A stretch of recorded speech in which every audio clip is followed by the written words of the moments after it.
순환해서 재건축을 하거든요. 그러니까 이 순환 재건축하는 사람들이 어딘가에 이제 거주를 해야 되잖아요. 그 거주용으로 잠깐 쓸만한 집을 임대 아파트를 재건축해가지고 여기다가 이제 공급하겠다고 했던 계획이 있는데 이게 사실상 무산됐습니다. 왜냐면 임대 아파트를 재건축하는 건 뭐 쉬울 것 같으세요? 이것도 어렵습니다. 왜냐면 거기도 이미 다 임대 아파트에 거주하고 계신 분들이 있잖아요. 이분들은 어디론가 또 이주를 해야 되는데 임대 아파트에 계신 분들은 아무래도 저소득층의 소득이 좀 없고 자산도 없는 분들이 많단 말이에요. 근데 이분들을 어디로 이주시키냐 이거예요. 이주가 안 돼. 그러니까 여기도 재건축이 안 된단 말이에요. 그러니까 이게 2030년까지 착공을 하는 거는 뭐 추진은 하겠지만 쉽진 않다. 자, 거기다가 이제 노후 공공청사 복합개발, 뭐 미사용 학교 용지를 복합개발한다거나 뭐 유휴 부지를 활용해서 공급한다, 뭐 이런 겁니다. 그래서 서울에 남는 땅이 사실 거의 없는데 이걸 다 모아가지고 이제 발표를 했습니다. 기존에 그 성동구에 경찰 기마대 그 마장이 있는데 그 마장을 밀고 거기에 이제 말들이 그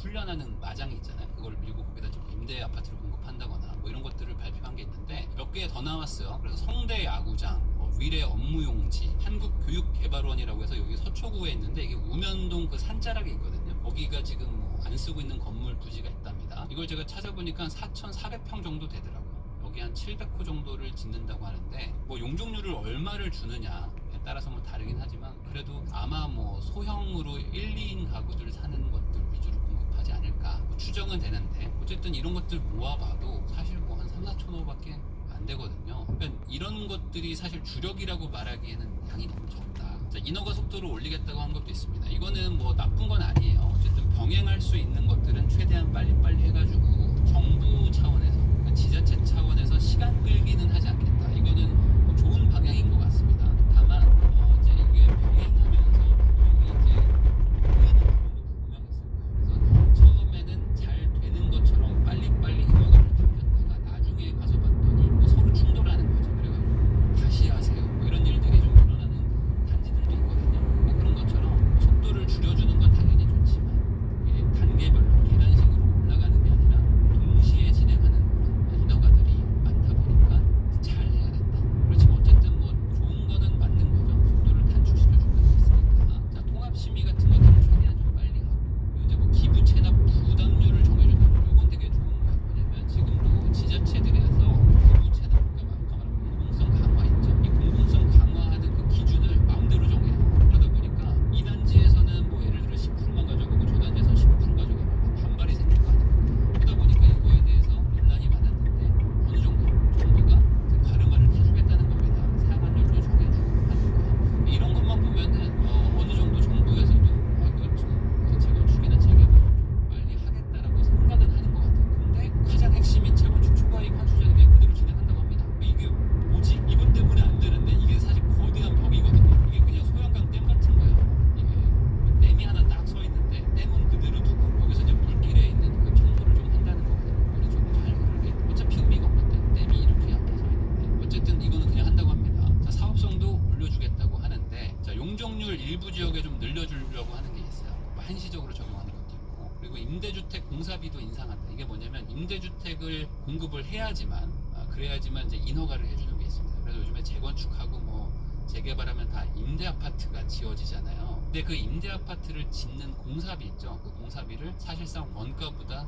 많이 싸게 책정을 하다 보니 임대 아파트는 지으면 지을수록 조합 입장에서는 손해거든요. 그래서 이 손해 나는 비용이 워낙 크다 보니 이제 사업성도 나빠져가지고 아예 야 그러면 이제 하지마, 재건축 하지마 뭐 이렇게 되는데 그 공사비도 조금 올려주겠다 뭐 이런 것도 있습니다.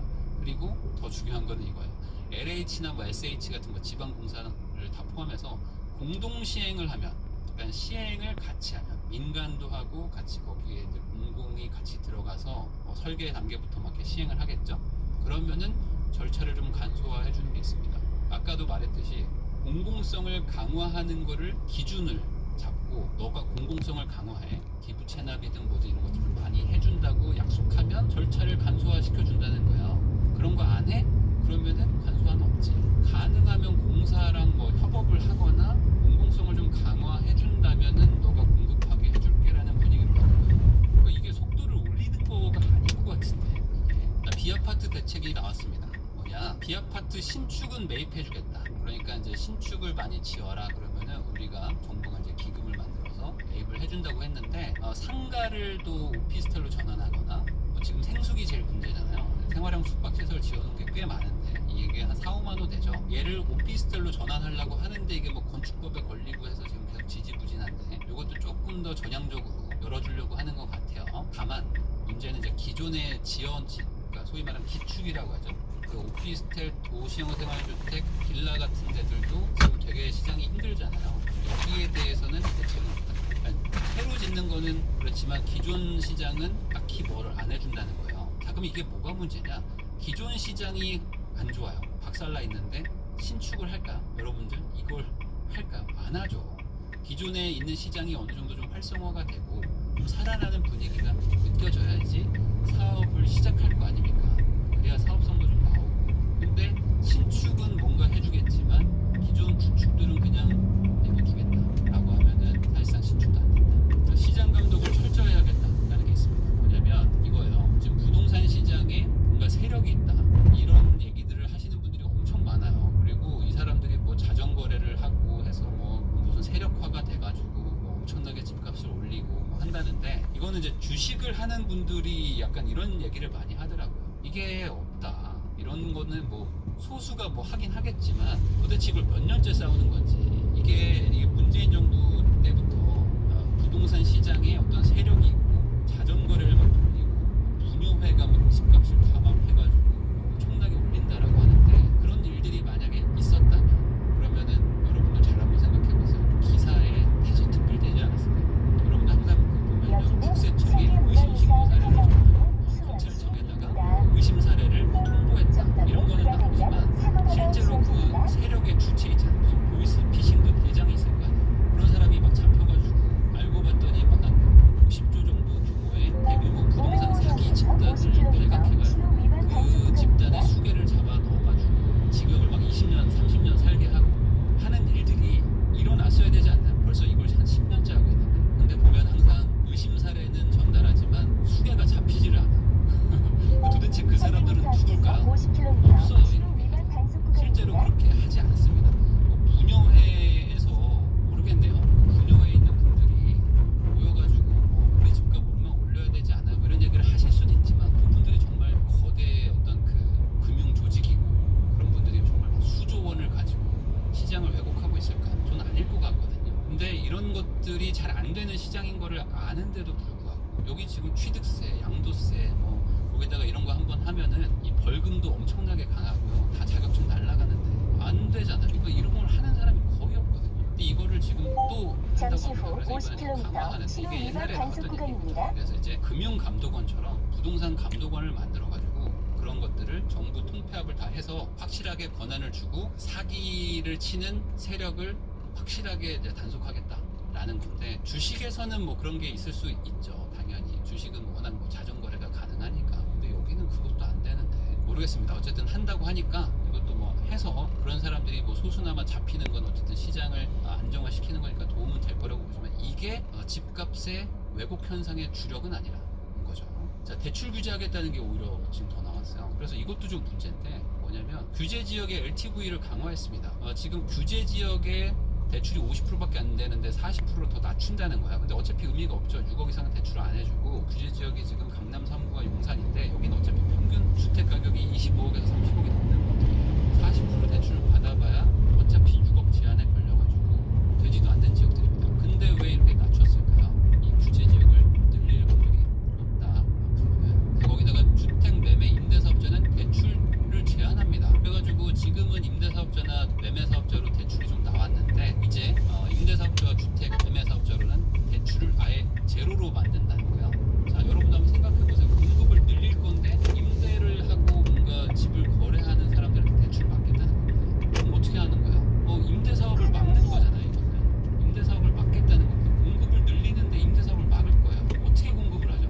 누가 사는 거지? 300m 앞에서 30km LH는 신호 위반 공급을 단속 한다고 하는데 구간입니다. 빚이 160조고 그냥 민간에서는 대출을 안 해줄 거고 그리고 대출은 점점 더 받을 건데 뭐 이런 얘기들을 지금 하고 있는 거예요.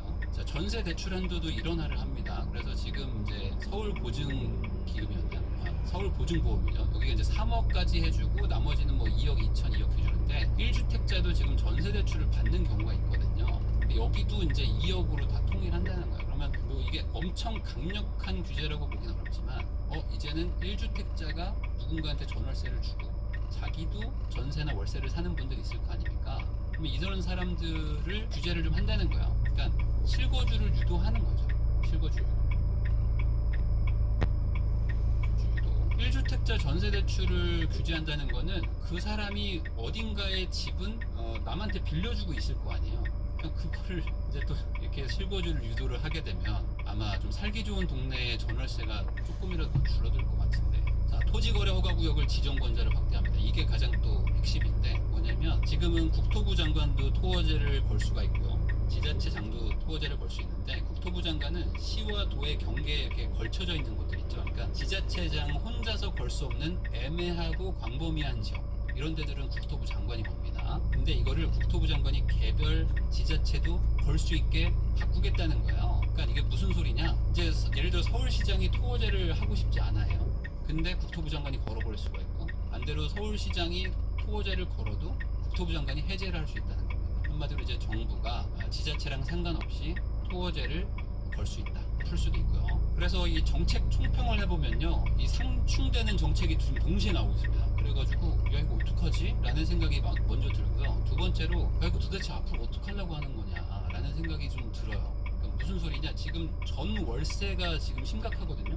전월세가 가장 문제예요. 특히 이제 공급이 부족해지면은 신규 공급이 끊기면 이제 전월세 시장이 바로 반응하는데 지금 전월세 시장을 안정화하는 대책 겸 뭐 공급 대책까지 좀 같이 나와야 되는데 임대는 조금 더 압박을 하고 그리고 이제 공급을 하는 거는 공공 기반의 공급을 하는 거고 민간 시장에서도 뭔가 공공성을 강화하라. 그러니까 한마디로 좀 기부를 더 하라는 거죠.